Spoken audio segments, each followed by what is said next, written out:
At the end of my initial interview with my new commander in Athens, he said, "Take a few days to find a house to rent, then report to Captain Citron. You're welcome to take a hop across to Crete to visit your fiancé's family. It's a little over an hour away. Our cargo planes go several times a day. Nice to have you with us." I called air operations on the base and asked about a flight to Heraklion Air Base on Crete. There was one leaving in an hour, the last hop of the day, so I took it. The DC-3 flew south from Athens, out over the Aegean Sea toward Crete, the largest Greek island, the home of the legendary Minoans. We flew over smaller islands, rocky and steep, spaced like stepping stones across the Aegean. "That's Crete ahead of us, Lieutenant," one of the pilots called back through the roar. "Come on up and take a look." With a hand on the back of each of their seats, I looked between the pilots out through the plane's slanted and bug-splatted windshield. Crete! King Minos and his Minotaur! That pottery Deb had sent me pictures of. We could see all the way across the island to the sea that continued rolling on to North Africa. In a few minutes, we approached the north shoreline at the edge of a broad bay with a city spreading away from it. The coast had a thin line of white surf blinking on and off as waves hit.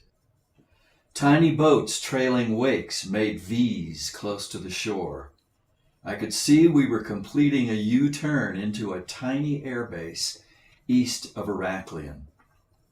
I called Chief Master Sergeant Dominic Cuomo's residence from Air Ops, and in 10 more minutes, there was Deborah, a smile lighting up her face, with her dad, who was not much taller than she was, walking stiffly beside her. I wanted to sweep her up in a hug, but didn't. Her father, whom she spoke of as Dom, had a buzz-cut formality, the huge display of stripes of the highest enlisted rank, lining each arm from shoulder to elbow. I stuck out my hand. He snapped me a salute instead. Oh, right, I was an officer, and he had to salute me first. I felt embarrassed. Facing the steely little guy, I saluted back, after which he kindly extended his hand and we shook, a smile spreading across his face. "Welcome, Steve," he said.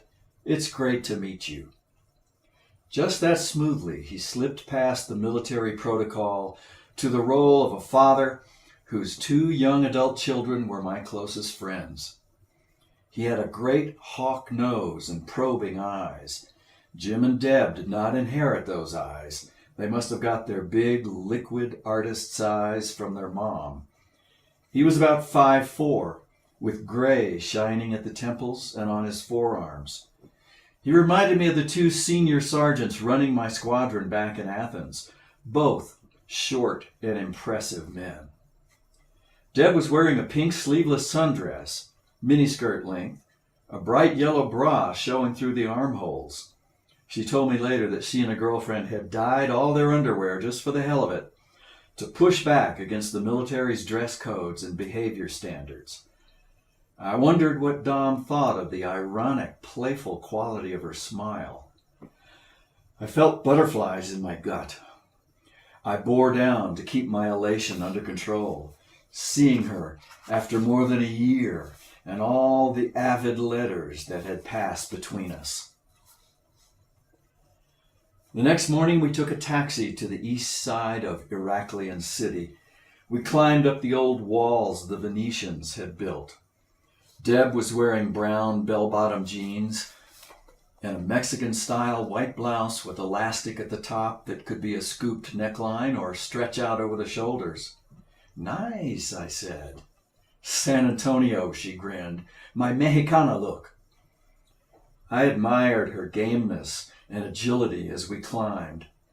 At the top, we had an exhilarating view of the Mediterranean.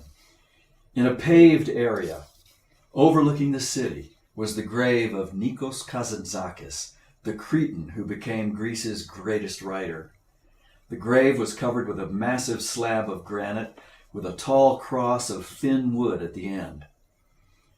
"What a beautiful spot, eh?" she said. "And check out the epitaph." She translated for me. "I hope for nothing. I fear nothing. I am free." Deb had been reading up on Kazantzakis and told me that he had died and been buried here only 10 years before. As a young man, he had tried to work in the coal mines on Crete. He wasn't good enough. But down in the mine, he met a Macedonian named Yorgos Zorbas, full of life, humor, irony, and defiance. We sat on a bench under the shade of a diminutive wind-blown tree. She took a bottle of water out of her pack. I said that I remembered a quote from the book. Zorba says, "The greatest sin is not to sleep with a woman when the chance is offered." Great line, she said. We had both seen the film Zorba the Greek twice in the last year, with Alan Bates as the Kazantzakis character and Anthony Quinn as Zorba. I was trying to suggest to myself by quoting that line that I would be up to the opportunity, so to speak, when the situation presented itself. I was so clueless about intercourse, wondering how I could be the initiator of it, as the male roles seemed to stipulate, when I knew so little about female anatomical details and what women wanted. If you just asked them about those things, would that mean you were laughably clueless? I just had to hope that some miracle of grace would happen. I wanted to talk with Deb, all about it, break my own silence and see what she thought. But I couldn't overcome my fears.